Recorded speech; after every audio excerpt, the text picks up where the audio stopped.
Another Friday. Is today February 20th? I believe it is. Yes, it I'm is. having a hard time keeping track. Life is calendar check. Yes. Check. Yes, February 20th, Friday. I had to we had look at Friday my the paper. 13th last week. That's true. So welcome to another edition of Take Two. If you are listening, it's business as usual. If you're watching, we're getting more technological updates in our podcast room every day. So if you want to, when you're not driving, check us out on YouTube and wherever else we post these videos online at KUTV.com, because we've got lights, camera, action here in the studio. This is high tech, and Heidi has not told us when John will be on camera and when I'll be on camera. I know, and I'm we'll all just be on learning how to camera. make this happen. So if you're watching, you're like, who's switching the cameras? It's me. So I apologize in advance We right have now. our assigned seating. Yes, yes, we do. And we are. And we have so much to talk about. Luckily, there's only 2 weeks left in this legislative session, but that might feel like 12 years because they save it all up to the end. And then on top of Do it you know all, why they do that? to lull us into submission. I don't. What do you They have? can't postpone it any later. It's like your homework, and you're like, well, it's Friday night. It's going to be due, which I think is how I operate. So I get them there.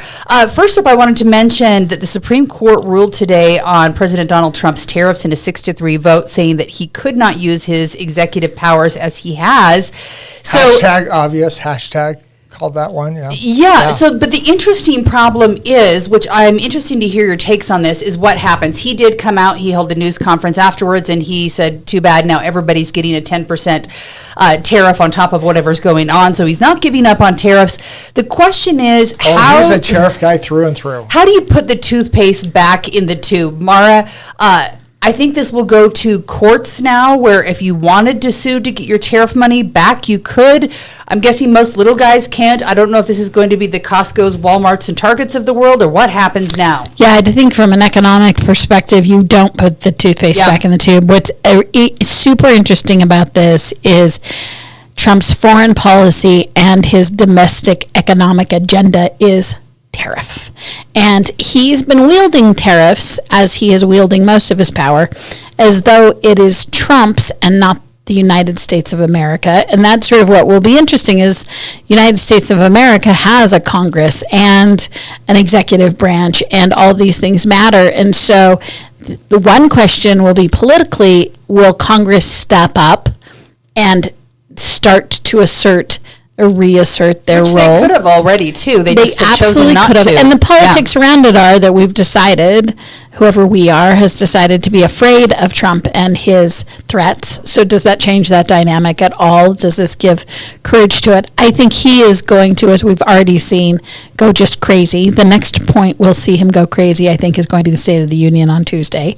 And I think he's going to use that as a platform of grievances. So, I mean, this was significant. He will, but it's hard to complain. It's your court. It's your guys, your system, and they are disagreeing. So I think the interesting thing about is these very unpatriotic and disloyal Constitution folks. That's exactly right. Quote unquote. And I mean, this has become such the hallmark of his strategies that it starts to unwind the Trump agenda, it seems. Okay, so where do you see this going? Are people going to get their money back? There is a lot of money that's in a pot right now that's come in from tariffs. Yeah, something like $158 billion or something like that. So my understanding is the folks that track the tariffs actually track it based on the company that pays it. So in theory, it could get refunded. It is tracked at a level of detail that they could refund the money. The president's going to do everything he can to put in place the tariffs again, using other powers that he believes he has. So this is like a Nordstrom rack order, like I could get my money back if I just like box it up, or I guess there's nothing to box up. You just get your rebate on the taxes. In theory, yes. You'd have to apply, but there's a process in theory that you should be able to get it back. Now, I was reading through the opinion. I don't know if the court fully addressed must be refunded, or if it's an unspoken thing. They spoke more to authority than they did to circumstance, which makes sense. That's the ruling of the court. Well, and the court was coming from the perspective of the major questions doctrine, which basically is saying Congress must be explicit about what it delegates to others. You know, it does not quietly give the president massive powers with ambiguous language. It is clear. It speaks clearly, and they say you should note that under IEPA, this emergency power that the president claimed he had, for 50 years, not a single president has applied a tariff in this case. And so therefore they're going, yeah, no, taxing power, tariff power rests with Congress, and they need to be explicit when they delegate it. All right, we'll see what happens there. Speaking of judges, I've been waiting all day long. I have not seen anything before we came in here, and we're recording as of 3 o'clock in the afternoon on Friday, waiting for judges' rulings both from the district and Supreme Court level here in the state of Utah on our multiple cases we have in redistricting. Federal yes, district? federal, yes. Federal district, Federal and district court. Utah Supreme Court. Yes, so we're waiting for different rulings, and right now the question is which judge is going to rule first. I don't think that the federal district court judge wanted to rule before the state Supreme Court did, and so the question is when is this going to happen? I believe that we're working up to a deadline on Monday where at some point something has to be done because we have to have people figuring out if they're running for office or not. What do you see happening? And which seat? Yeah, you're an attorney. Tell us what the judges are thinking. Not speaking as an attorney, not giving legal advice. I'm going to see that federal judges really going to want to try and stay out of this until the Utah Supreme Court does something. I think the Utah Supreme Court has a serious problem. I believe the Utah District Court judge overstepped when she adopted a map. When she picked a map, I think there were various reasons she could have rejected what the legislature done and say it didn't comply with Prop 4. I think when she actually picked the map, that was a problem. She stepped too far. She should have just rejected it and sent the legislature back to work on it again and work on it and work on it and work on it until she thought they got it done. There's going to be a lot of scrambling to try and figure out who gets to run for what seat, which do we go back to the old maps? Do we go with this new map the judge picked? Or option number 3, does it get kicked off and you got to go draw a new map and we're not having an election when we thought we were having an election because they got to go fix maps? Yeah, there's a lot of options here. Option 3 is probably the least likely, but yeah, the legislature wants, hey, go back to the original map and then we'll go work on figuring it out after that. Yeah, and Maura, this week we saw Ben McAdams, former congressman who is running for District Seat 1 again, trying to file or get permission to file as a friend of the court too. So there's a lot of moving parts going on right now where everyone wants in on these lawsuits. Yeah, and there's several different tracks now, right? You will probably have in 2026 a constitutional question that is on the same subject, but not these issues. And so I think for the voter to sort out what their choices are and what people want. And I think what John's saying is, what is the status quo right now? Is the status quo the Gibson map? I mean, is that the judge map? Is that where the law of the land sits right now? I mean, that's how I read it.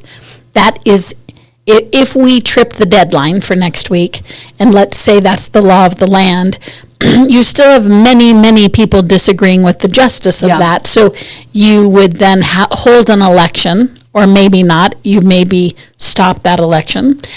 What'll be fascinating is it's not going to be resolved going into the 2026 election, it doesn't appear.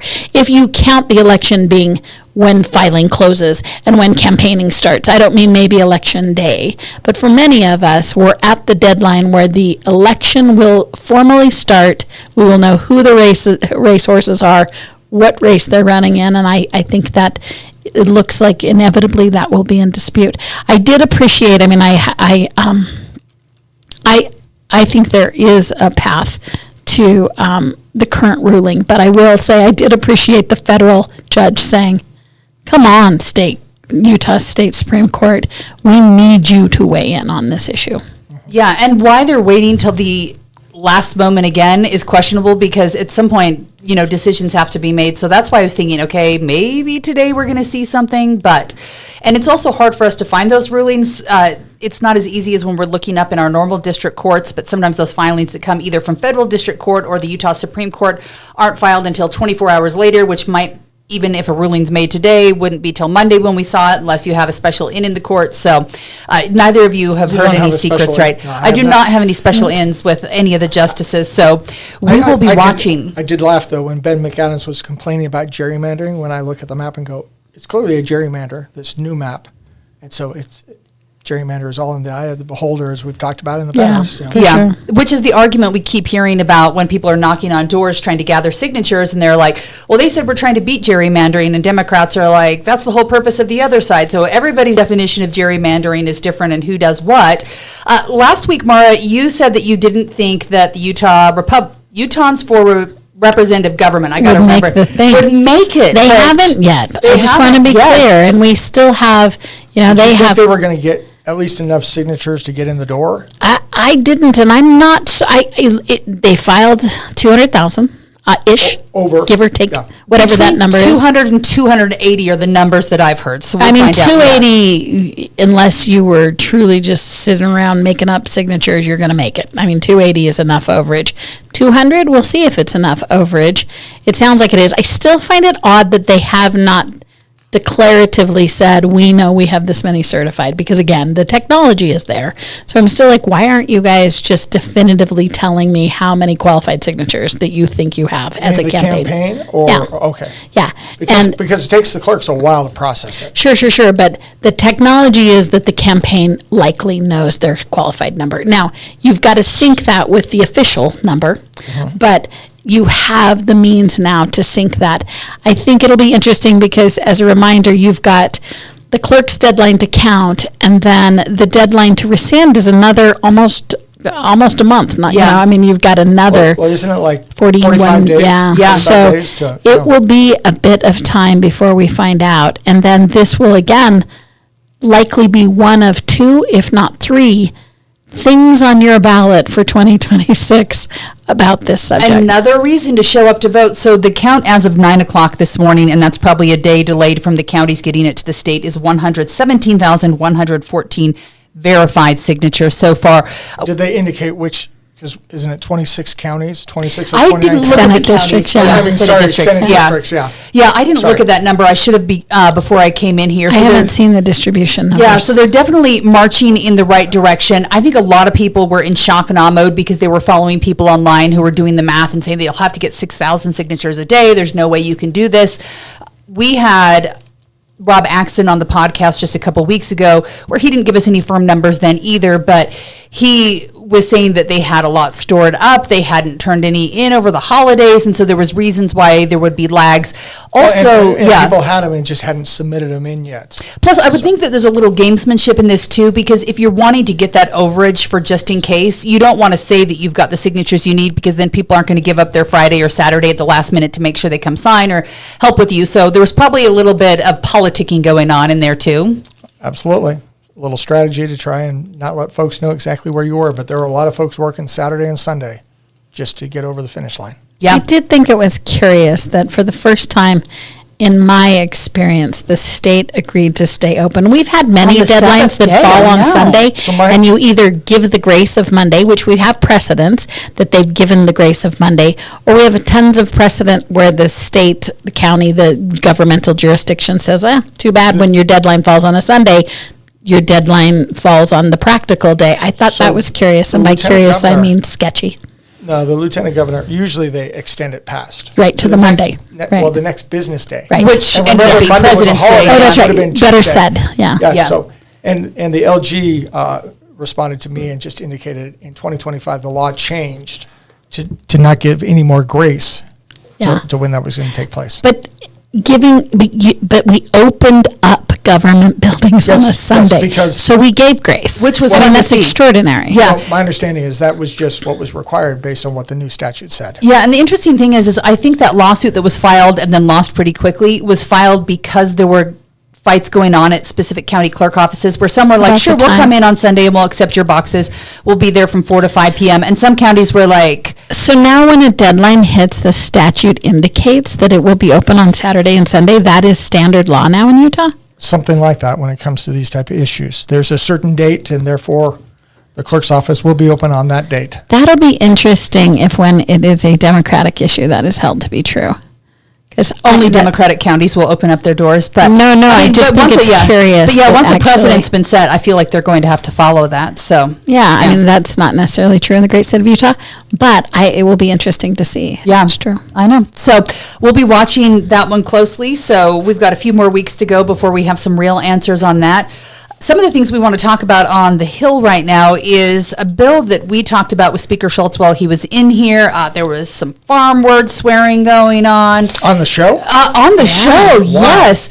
So I want to talk about the fuel tax, and Speaker Schultz has really been working on the concept of lowering the gas tax by 20 cents, which would be about by half in this coming legislative session. But there was a spat where Maura so eloquently read, was it a resolution from the Idaho House Speaker where he was basically saying bull manure, that's what he said for his quote, that he was... This is Idaho. Yeah, that they were not going to accept this because the concept was that we would get rid of some of the taxes we were paying at the pump, and then refineries who haven't been paying taxes would, but that means whoever we're sending our gas to in other states, including Idaho, would then get that tax. We're proposing to get rid of an exemption. Yeah, the exemption. Therefore, allow the tax to be in place. Idaho was not happy about this. So apparently there's been... most of that gas goes to Idaho. Yeah. It would have been impacted significantly. So there's been negotiations going on behind the scene. I spoke to the representative, Cal Roberts, who's now working on this bill. He was trying to explain it to me while his kids were going to bed. So thank you very much if you're listening for taking my call when I was trying to understand what was going on. But now it's going to be cut by 6 cents a gallon if this passes, which is about a 15% savings, well below the original 20 cents. But there's some dealsmanship going on behind the scenes with Idaho. What are you hearing up on the Hill about it? One of the key things that I was hearing is Idaho was going to hold water hostage.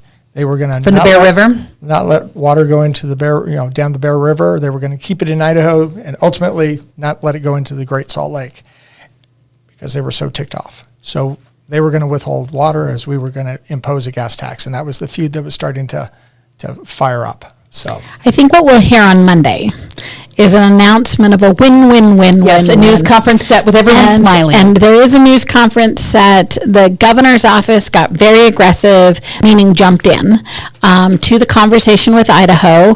What I've been told is that we all love each other again, that Idaho and Utah are best. So the speakers are no longer swearing at each other? Best friends. And they never did. That's all been written out of history.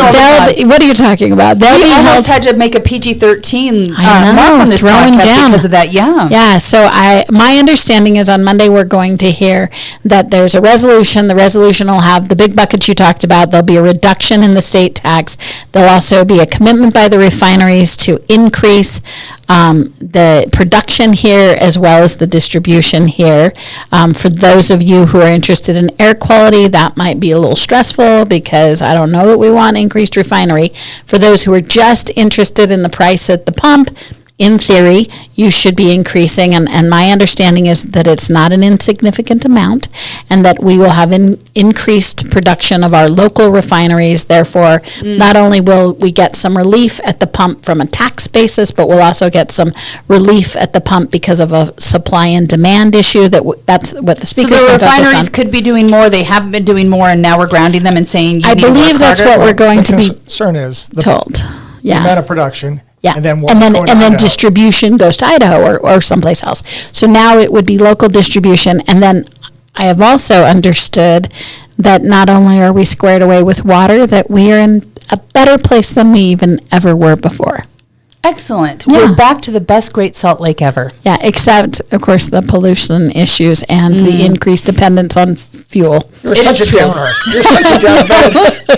All right. I mean, in the celebration water, things are wonderful. aging fuel. Yeah, Maura, So rains on the parade. So I She think this is one of ruins those it things all. where you have to wait for the long term to see if this is going to work out. Also interesting that the state's going to have to make up between $10 to $13 million that they're not going to be bringing in revenue that normally would go to roads. So And again, another problem to this solve. thing of like, I get the part where we are cutting taxes incrementally to make sure it doesn't hurt us.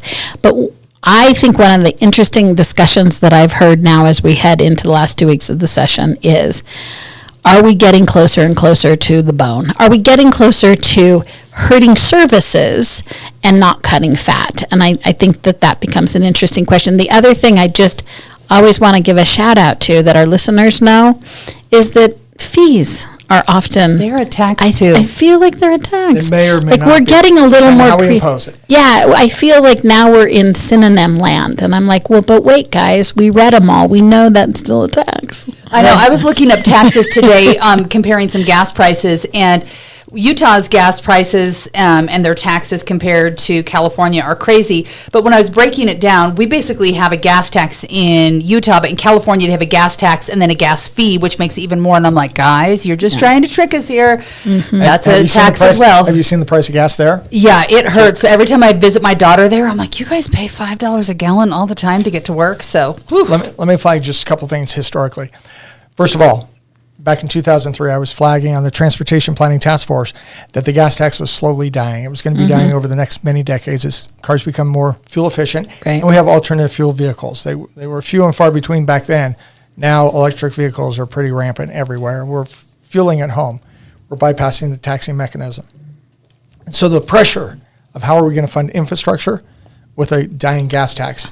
And so this is one of those things. And if you remember a few years ago when the legislature said the sales tax is dying, really what it was is the gas tax is dying, manifest because we're using sales tax to prop up transportation funding.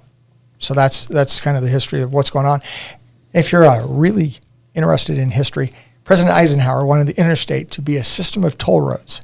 And he failed a few years trying to get it passed. And in 1956, the Senate said, hey, if you'll accept the gas tax as a surrogate user fee, boom, we'll pass the interstate program. And now we live with that history. The larger context for John's history is that we're also about to evolve into a period in which the federal government is no longer backing any state's play for large-style infrastructure. So be that water, be that roads, be that dams, be that all the infrastructure, that is shifting to Utah. And it will be the first time in Utah's history that we will be the banker of choice. And I say banker because if they do it right, it'll be revolving loans. It won't necessarily just be general obligation bonds. Folks that remember reconstruction and expansion of I-15 right before the Olympics. That's right. That's right. The federal government paid about 10% of that. Yeah. And we're coming from a world in which the federal government was promising paying about 80% back in the original program. We got a little bump on COVID dollars, but that's going to go back down. One-time money, When you look at I-15 reconstruction in Utah County, I-15 core, not a dime. Not a dime of federal dollars. That was state dollars. I would because say, we weren't going to wait around. And that informs my position in which I say, the piggy bank should be getting filled and we need more, which we have, but we need more of those long-style revolving loan funds that are needing to accrue because these infrastructure numbers are in the multiple billions. And I tell folks, beware what the federal government promises. Because over decades, we should have learned that lesson. Yeah. Well, speaking of learning lessons, one of the things that's going to be front and center in the next couple of weeks before the session ends is the income tax amendments. It hasn't even made it out of committee yet. It's a fairly small cut from 4.5% to 4.45%. The average family saving probably $45 to $50 a year. There are many in state agencies who are saying, knock it off. We don't need 3 Chipotle burritos out of this deal or 3 Costco pizzas. We need that money for education or something else. Where are we going to see this go, Maura? Is this a must-win for those who are in charge, or is this something they can let go and say, okay, fine, we need the money? The people who have re-elections. So for those who are counting, it's everybody in the House and a lot of leadership in the Senate. Yeah. They're very invested in the narrative that this would be the 5th year of a cut. So, but I will say I've seen a lot of bills this year that have embedded increases. They're not calling them increases. They're not calling them, and many of them are not mandatory right now. They're optional. They're all weighting heavily on local government. I think right now we are passing a ton of unfunded mandates to local government. I'm telling you about these things I'm seeing because I think the days are over in which you can just incrementally cut and be earnest about it just being a cutting of the fat. I think right now we're when we say we're cutting, it's a political exercise. It's actually not a need-based exercise. All right, Frugal Dougall, do we need their $45 or are we just doing it to do it? So I'll note my conflict right here. I was the House sponsor of the Huntsman tax reform back in 2007 when we set the rate at 5%. Yeah. And I was doing everything I could. I was championing a flat tax at 4%, trying to get it at 4.5%. So I'm thrilled to see it coming down.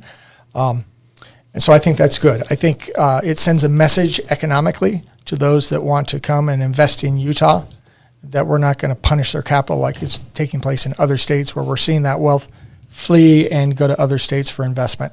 And so I think, this is judicious. This is modest. I think this is appropriate to say, hey, Utah is still a good place to do business. But, as Maura said, sometimes the legislature will cut here to send that message, and then will somewhere over here have somebody else raise taxes. So you always have to watch for that. In a non-tax bill, Nate Bluen and Trevor Lee fighting for the opportunity to have immigration bills that suck oxygen out of the room. The Public Assistance Amendment, HB 88, was passed through committee this week. It would prohibit undocumented immigrants from accessing state and local funded programs. We're talking about medical care that's not emergency, local or state administered health care or insurance, housing assistance, food assistance, cash benefits, tuition assistance. The concept is that you're not incentivizing people to come here. The problem is you already have people here. Maura, health departments and many others are concerned that this is something that just wouldn't work. Yeah, I mean, this is just a bias bill. This isn't a practical, this isn't about workforce, this isn't about equity. The other thing that I think it is built on is the perpetuation that people who have not got full documentation, because in many instances some have partial documentation. These aren't necessarily, we've become a practice of thinking that undocumented means criminal. And I would remind us that this is a civil violation. It's like someone who didn't pay their taxes or didn't pay a fine or didn't pay a fee, and they're paying for those services. We're not giving them free. The other thing we have to... What do you mean they're paying for those services? If they're getting a benefit, often they're helping to pay for the benefit. The other thing we know is that if they're not going through the correct systems, they're going to the hospital. They're going to more expensive-based services. Whenever we get with a population that we want to other or out, whether that's poverty-driven, whether that's by ethnicity or race, and we other them, we talk about them as a problem, and it just doesn't use our safety net right. It doesn't respect the humanity of it. And this is a bill sponsor who over and over again is telling us that he has a bias and he wants to operate on that bias, and it's a part of his belief system, and all of that has a right. But if you look at the merit of saving taxpayer dollars and where those goods and services come from, I don't think he's focused on the right things. And these immigrants or these folks who have either partial or full or aren't have the correct documentations, they're being treated right now as though they're criminals, and this is not criminals. These are people who are in many ways participating in the communities in which they live. Heidi's sitting here looking at me. I know, and I'm like, what do you have to say? Yes. Well, do you see reason behind this where it could save state taxpayers money? It's a good idea. It would be a deterrent. So I will come from the perspective of I am a free immigration advocate. And what that means is I want a big door that people can legally come and go. And it's straightforward to come into America, because I say if you want to come live, work, and build a better life, I welcome you. If you want to live on the dole or commit crimes, we got enough people doing that already. So cracking down on welfare programs, I think, is very appropriate. If you're coming here to immigrate, you should be coming here to work and not live on welfare. And so that's an appropriate targeting of this. When it gets into the other things that are very mean-spirited, when it's, we're going to force employers to do X, and we're going to limit private sector charities from assisting and stuff, that's where I have concerns. Because I want people coming here, I want them working, I want them building a better community, a better society. But yeah, they shouldn't be coming here to get welfare benefits, in whatever form those are. There's another bill going on right now, E-Verify, too, that has existed for quite some time in the state.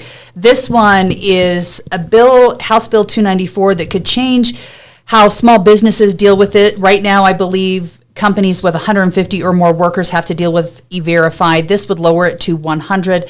Is there a reason to do this, or does this harm small businesses? I mean, this makes small businesses do more to go after a really, really, really small group of people. So I would agree that we want to get rid of anyone, that we want to be aggressive with anyone, regardless of their documentation status, who are stealing people's Social Security numbers. But it's interesting that we don't put together a plan to go after criminality and identity theft, which is what this is. This is a plan that somehow your immigration status is more important than actually going after the criminal. Yeah. One of the problems I have is I want the federal government to deal with immigration.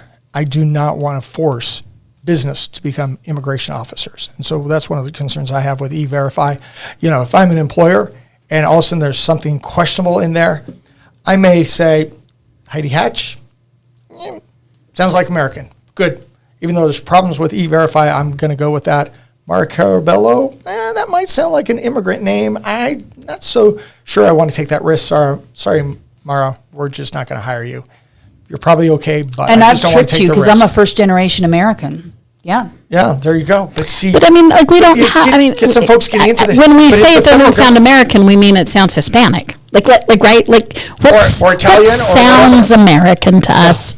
What does America sound like to us? How do you look? Right, I look Hispanic. Like, let's be clear on what we're not desiring right now.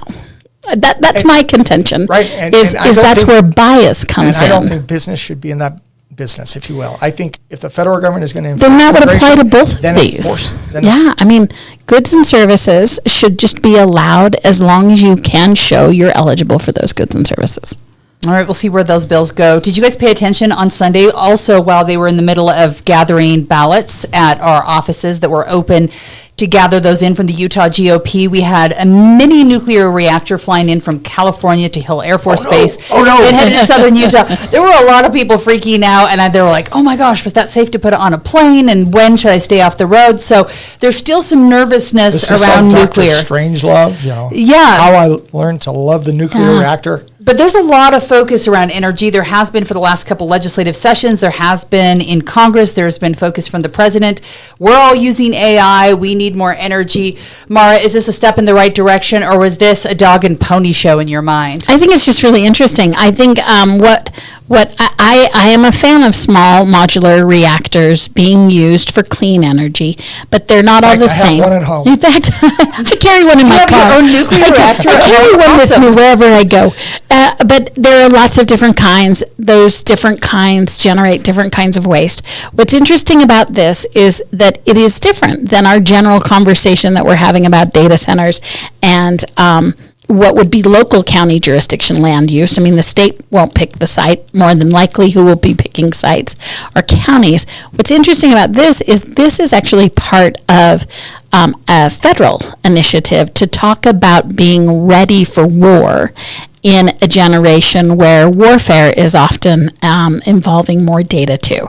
So what's kind of interesting to watch, and I think it's cool that Utah's a part of it, is this would be considered something portable that the Army or military, I should say, could use as they go into war and fueling or energizing the war effort. So it's a very different thing. You got to look at portability. You got to look at waste with it. So when you're following this really interesting story, look at it from a warfare I hadn't thought about that, but it's like a giant solar energy whatever, but except for... Because we used to it's a standalone energy generator. You don't have to worry about where am I going to get the diesel, how am I going to truck it in to the generators, the noise, the pollution that comes with that. It's a much cleaner solution to get energy that's reliable in an attack. If we can do it safely, and I'm not saying that with doubt, but like this is the same, this goes into the big category of an army marches on its stomach. Like this is, okay, we're going in somewhere, how do we handle all of our needs? And I'm just saying, this is what it's replacing is generators and diesel and supply chains and all those. So that makes the criteria for safety, portability, and amount generated incredibly different than the conversations we are having on the free market side and on the county and municipal side about energy generation. And there may have been an element of dog and pony, but I think what they were trying to show is this is small enough. We can load it onto a plane and we can fly it wherever we want to in the world and install. Yeah, and it's going to be not functioning. Emory County, correct. So it'll be in Emory County. It's at the Utah San Rafael Energy Lab where they're experimenting with energy.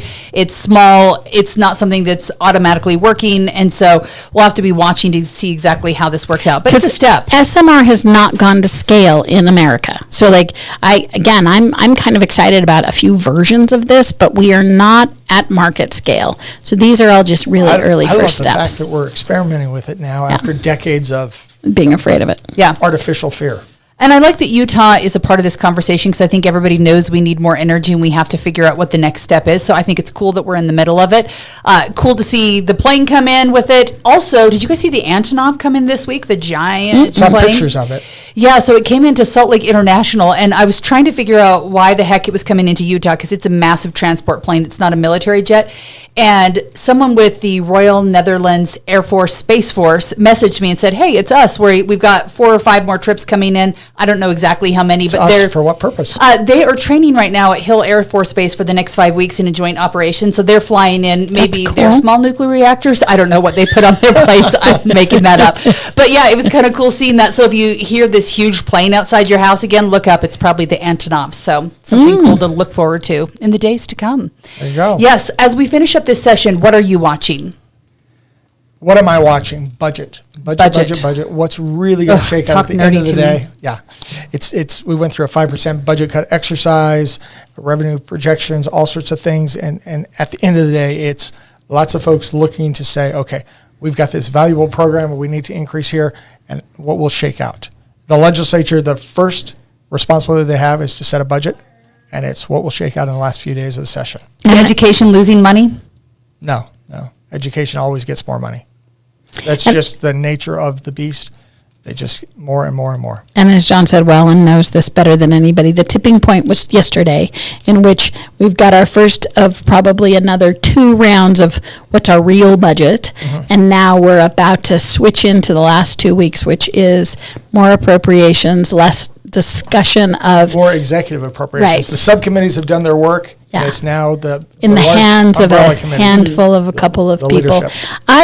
Here's This is where, when I was on executive approps, we would spend hours on hours on hours sequestered into the West Building trying to stitch everything together. Yeah. House and Senate majority leadership. Sequestered is nice for those of us. Sometimes the sequestering may feel like behind closed doors. Potato. But I'm grumpy this week. I hit my wall of grumpiness. I'm over it. And so what I hope for is, could you all be a little less snarky to people? So I feel like whatever. Shut up. No, I just felt like I sat through several committee hearings I was like, come on, we can do better. I really do believe that you are a representative, and I expect more of them. And I expect them that even though we as average citizens may be horrible, go high, rise above us, be better. You want to call anyone out for their snarkiness? No, I don't, but I want to say in the last 2 weeks where it's really hard, I just think we can do better. I think that we've gotten very casual with each other. We are in a community of disrespect. And as everyone knows about me, I love a good rumble. I love the argument, the debate. So I'm not saying don't debate.